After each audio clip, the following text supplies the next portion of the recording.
Hello guys, welcome back to our channel. അപ്പോൾ നമ്മളിന്ന് എവിടേക്കാണ് ഈ കെട്ടിയൊരുങ്ങി പോകണമെന്നുണ്ടെങ്കിൽ വൈമാളിലേക്കാണ്, തൃപ്രയാറുള്ള വൈമാളിലേക്ക്. അപ്പോൾ നമുക്ക് അവിടെ കുറച്ച് കാര്യങ്ങളുണ്ട്, കുറച്ച് ഡ്രസ്സൊക്കെ നോക്കാൻ വേണ്ടിയിട്ടാണ് പോണത്. ഞാൻ എൻ്റെ കൂട്ടുകാരെയും കൂടാണ് കേട്ടോ പോണത്. സ്റ്റുഡിയോയിലേക്കായിരുന്നു നമ്മൾ ആദ്യം തന്നെ കയറിയിട്ടുണ്ടായിരുന്നത്. അവിടെ അത്യാവശ്യം നല്ല കളക്ഷനും ഉണ്ടായിരുന്നു, അതേപോലെ തന്നെ നല്ല തിരക്കും ഉണ്ടായിരുന്നു. ഞാൻ 4 ആൾ കൂടിക്കഴിഞ്ഞാൽ ഞാൻ ഭയങ്കര ഇൻട്രോവേർട്ടാണ്. അതുകൊണ്ട് തന്നെ എൻ്റെ എക്സ്ട്രോവേർട്ടായിട്ടുള്ള എൻ്റെ ബെസ്റ്റ് ഫ്രണ്ടാണ് എനിക്ക് ഈ വീഡിയോസൊക്കെ എടുത്തു തന്നിട്ടുള്ളത്. അവൾ ക്യാമറയും കൊണ്ട് എൻ്റെ പിന്നാലെ ഓടി നടക്കുകയായിരുന്നു. പക്ഷെ എനിക്ക് ഈ വീഡിയോ എടുക്കണം കാണുമ്പോൾ തന്നെ എനിക്ക് എന്തോ പോലെ ആയിട്ട് ഞാൻ മതി എന്ന് പറഞ്ഞ് നിൽക്കുമായിരുന്നു. കുറച്ച് ഡ്രസ്സസൊക്കെ നമ്മൾ അവിടെ നിന്ന് ട്രൈ ചെയ്തു. അതേപോലെ തന്നെ നമ്മൾ ചെരുപ്പുകളൊക്കെ ഉണ്ടല്ലോ, അവിടുത്തെ ചെരുപ്പുകളൊക്കെ അടിപൊളിയാണ്. അത്യാവശ്യം അഫോർഡബിളായിട്ട് അത്യാവശ്യം ക്വാളിറ്റിയിലുള്ള ചെരുപ്പുകളൊക്കെ തന്നെ കിട്ടാറുണ്ട്. ഞാൻ 2-3 ചെരുപ്പൊക്കെ ഇട്ട് നോക്കിയിരുന്നു. പിന്നെ വേറെ ഒന്നും എടുക്കാനൊന്നുമില്ല, അവൾക്ക് കുറച്ച് ഡ്രസ്സ് എടുക്കണമായിരുന്നു, അതിന് വേണ്ടിയിട്ടാണ് ഞങ്ങൾ പോയത്. പിന്നെ ആസ് യൂഷ്വൽ ഗേൾസ് എല്ലാവരും ഓടിച്ചെല്ലുന്ന പോലെ ഞങ്ങളും ബ്യൂട്ടി സെക്ഷനിലേക്ക് ഓടിച്ചെന്ന് 2-3 ഫേസ് വാഷും അതേപോലെ തന്നെ ബോഡി ലോഷൻ അങ്ങനത്തെ കാര്യങ്ങളൊക്കെ നോക്കിയിട്ടുണ്ടായിരുന്നു. പിന്നെ നമ്മൾ ഹൈപ്പറിലേക്ക് കയറിയിട്ട് നമ്മൾ ബോഡി സ്പ്രേയും അങ്ങനത്തെ കാര്യങ്ങളൊക്കെ നോക്കിയിട്ടുണ്ടായിരുന്നു.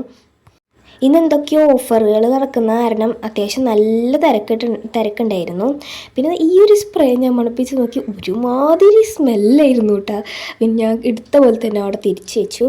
പിന്നെ നമ്മൾ ചോക്ലേറ്റ്സിൻ്റെ സെക്ഷനിലേക്ക് പോയി. ഇത്രയധികം ചോക്ലേറ്റ്സ് ഒക്കെ ഇരിക്കുന്നത് കണ്ടിട്ട് എങ്ങനെയാണ് അവിടെ നിന്ന് ഇങ്ങനെ പോരാൻ തോന്നുക, ഒന്നും മേടിക്കാതെ. അതുകൊണ്ട് നമ്മളൊരു ഡയറി മിൽക്ക് അവിടെ നിന്ന് മേടിച്ചിട്ടുണ്ടായിരുന്നു. പിന്നെയും നമ്മളവിടെ കുറേ നേരം ചുറ്റിക്കറങ്ങി നടന്നു. അവൾക്ക് എന്തൊക്കെയോ കുറച്ച് സാധനങ്ങൾ മേടിക്കാനുണ്ടായിരുന്നു. അത് കാരണം നമ്മൾ ചുറ്റിക്കറങ്ങി നടന്നിട്ട് നേരെ ബില്ലടിച്ചു പോയിട്ട്, എന്നിട്ട് നമ്മൾ സെക്കൻഡ് ഫ്ലോറിൽ പോയിട്ട് നമ്മൾ അവിടെ നിന്ന് നട്ട്സും അങ്ങനത്തെ സാധനങ്ങളൊക്കെ നോക്കിയിട്ടുണ്ടായിരുന്നു. അവൾക്ക് കുറേ സാധനങ്ങൾ മേടിക്കാണ്ടായിരുന്നു. ഞാൻ അവളെ കൂടെ വെറുതെ നടക്കാൻ പോയതാണ്. അവിടെ ഫ്ലാക്സ് സീഡ്, ചിയ സീഡൊക്കെ കണ്ടപ്പോൾ ഞാൻ മേടിച്ചാലെന്ന് വിചാരിച്ചു. പിന്നെ എന്തിനാണ് വെറുതെ മെനക്കെട്ട പരിപാടിക്ക് നിൽക്കുന്നത് എന്ന് വിചാരിച്ചു അത് അവിടെ തന്നെ വെച്ചു. അവിടെ നല്ല ഓഫറുകളൊക്കെ നടക്കുന്നുണ്ടായിരുന്നു. എന്തോ 50% ഓഫർ, ബൈ 2 ഗെറ്റ് 1 ഫ്രീ, അങ്ങനെ കുറേ ഓഫേഴ്സൊക്കെ ഉണ്ടായിരുന്നു. എൻ്റെ കുട്ടി കഷ്ടപ്പെട്ട് എൻ്റെ കുറേ വീഡിയോസ് എടുത്ത് തന്നിട്ടുണ്ട്. അത് കഴിഞ്ഞ് ഞങ്ങൾ ഫൺ ടൂറേക്കാണ് പോയത്. ഞങ്ങൾ അവിടെ അങ്ങനെ എന്നും പോണ സ്ഥലമാണ് വൈമാൾ, പക്ഷേ നമ്മൾ അങ്ങനെ ഇവിടേക്കൊന്നും വരാറില്ല. അപ്പോൾ ജസ്റ്റ് പോയി അവിടേക്ക് ഒന്ന് നോക്കിയിട്ട് വന്നു. നമ്മുടെ ചാനൽ ആദ്യമായിട്ട് കാണുന്നവരാണെങ്കിൽ ചാനൽ ലൈക്ക് ചെയ്യുക, ഷെയർ ചെയ്യുക, സബ്സ്ക്രൈബ് ചെയ്യുക. അത് കഴിഞ്ഞിട്ട് നമ്മുടെ മെയിൻ ഉദ്ദേശത്തിലേക്ക് അങ്ങോട്ട് കടന്നു. നമ്മൾ ഫുഡ് അടിക്കാനായിട്ട് ഫുഡ് കോർട്ടിലേക്ക് പോയി.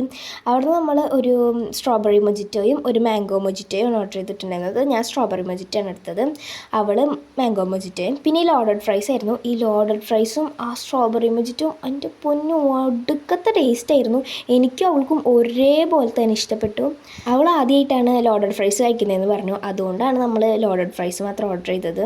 നല്ല ടേസ്റ്റ് ആയിരുന്നു കേട്ടോ, നല്ല അടിപൊളി ടേസ്റ്റ് ആയിരുന്നു. മാംഗോ മൊജിറ്റോനെക്കാട്ടിയും എനിക്ക് സ്ട്രോബെറി മൊജിറ്റോയാണ് ഏറ്റവും ഇഷ്ടപ്പെട്ടത്. നമ്മൾ അങ്ങോട്ട് ഇങ്ങനെ ഷെയർ ചെയ്ത് ടേസ്റ്റൊക്കെ ചെയ്ത് നോക്കുമല്ലോ, അങ്ങനെ നോക്കിയപ്പോൾ അതിന് ശേഷം നമ്മൾ ഓർഡർ ചെയ്തതാണ് ഈ ഷെസ്വാൻ ഫ്രൈഡ് മോമോസ്. ഇന്ന് ഞങ്ങൾ രണ്ടുപേരും ആദ്യമായിട്ട് ട്രൈ ചെയ്യുന്ന സാധനമായിരുന്നു. ഫ്ലോപ്പായിരുന്നു, ഒരുമാതിരി വൃത്തിക്കെട്ട ടേസ്റ്റ് ആയിരുന്നു. എൻ്റെ മുഖത്തെ എക്സ്പ്രഷൻസ് കണ്ടാൽ തന്നെ നിങ്ങൾക്ക് മനസ്സിലാവും. ഇത് ആരും കഴിച്ചില്ല, അവളും കഴിച്ചില്ല, ഞാനും കഴിച്ചില്ല. അവൾ ഒരു കടി കടിച്ചിട്ട് അങ്ങനെ തന്നെ അവിടെ വെച്ചു.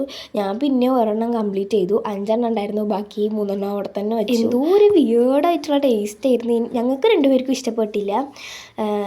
ഇത് ഇഷ്ടമുള്ള ആൾക്കാരും ഉണ്ടാവുമായിരിക്കും, എനിക്കറിയില്ല. ഓരോരുത്തരുടെയും ടേസ്റ്റ് ഡിഫറെൻ്റ് ആണല്ലോ. എന്തായാലും ഇനി ഞങ്ങൾ ഈ സാധനം മേടിക്കൂല എന്ന് ഉറപ്പിച്ചിട്ട് തന്നെയാണ് അവിടെ നിന്ന് ഇറങ്ങിയത്. ഇതിൻ്റെ ഒരു ഷോർട്സ് നമ്മുടെ ചാനലിൽ നമ്മൾ അപ്ലോഡ് ചെയ്തിട്ടുണ്ട്, അപ്പോൾ അവിടെ പോയാൽ കാണാം കേട്ടോ. പറ്റുമെങ്കിൽ ഞാനത് എവിടെയെങ്കിലും ടാഗ് ചെയ്ത് വെക്കാം. അതിനുശേഷം നമ്മൾ വാഷ്റൂമിൽ പോയിട്ട് അവിടെ നിന്ന് കുറച്ച് മിറർ സെൽഫിയും അങ്ങനത്തെ കാര്യങ്ങളൊക്കെ എടുത്തിട്ടുണ്ടായിരുന്നു. പിന്നെ വീണ്ടും നമ്മൾ ഹൈപ്പറിലേക്ക് തന്നെ വന്നിട്ട് ഈ ഒരു ബിസ്ക്കറ്റ് ഡാർക്ക് ഫാൻറ്റസിയുടെ ഒരു ചോക്കോപ്പൈ പോലത്തെ ഒരു സാധനം എടുത്തിട്ടുണ്ടായിരുന്നു. പിന്നെ നമ്മളവിടെ ദുബായ് വൈറൽ കുനാഫ ചോക്ലേറ്റ് ഒക്കെ കണ്ടിട്ടുണ്ടായിരുന്നു, പക്ഷെ അത് നമ്മുടെ ബഡ്ജറ്റിൽ ഒതുങ്ങുന്നതല്ലാത്ത കാരണം അവിടെ വെച്ചു. പിന്നെ ഒരു ന്യൂട്ടെല്ല മേടിച്ചിട്ടുണ്ടായിരുന്നു. അങ്ങനെ നമ്മുടെ പർച്ചേസിങ് ഒക്കെ കഴിഞ്ഞു. ഇനി ഞങ്ങൾ തിരിച്ച് വീട്ടിലേക്ക് പോവുകയാണ്. ഇപ്പോൾ സമയം ഏകദേശം ഒരു 5:45 ആയിട്ടുണ്ട്. അപ്പോൾ വീട്ടിൽ നിന്നൊക്കെ ഇങ്ങനെ കോൾ വന്നുകൊണ്ടിരിക്കുകയായിരുന്നു. അപ്പോൾ ഞങ്ങൾ വിചാരിച്ചു വേഗം വീട്ടിലേക്ക് പോകാമെന്ന്. ഇവിടെ നിന്ന് അവളുടെ വീട്ടിലേക്കും ഞാൻ എൻ്റെ വീട്ടിലേക്കും പോരാണ്. അത്യാവശ്യം ബ്ലോക്കൊക്കെ ഉണ്ടായിരുന്നു, അത് കാരണം തന്നെ ബസ് കിട്ടാൻ വേണ്ടിയിട്ട് നമ്മൾ ഒരു 15 മിനിറ്റോളം അവിടെ നിൽക്കേണ്ടി വന്നു. അപ്പോൾ ഇന്നത്തെ വ്ളോഗ് എല്ലാവർക്കും ഇഷ്ടപ്പെട്ടു എന്ന് വിചാരിക്കുന്നു. ഇഷ്ടപ്പെട്ടാൽ ലൈക്ക് ചെയ്യുക, ഷെയർ ചെയ്യുക, സബ്സ്ക്രൈബ് ചെയ്യുക. ഇതിൻ്റെ ഒരു ഷോർട്ട് വീഡിയോ നമ്മൾ അപ്ലോഡ് ചെയ്തിട്ടുണ്ട് കേട്ടോ. അടുത്ത വീഡിയോ വീണ്ടും കാണാം. ബൈ.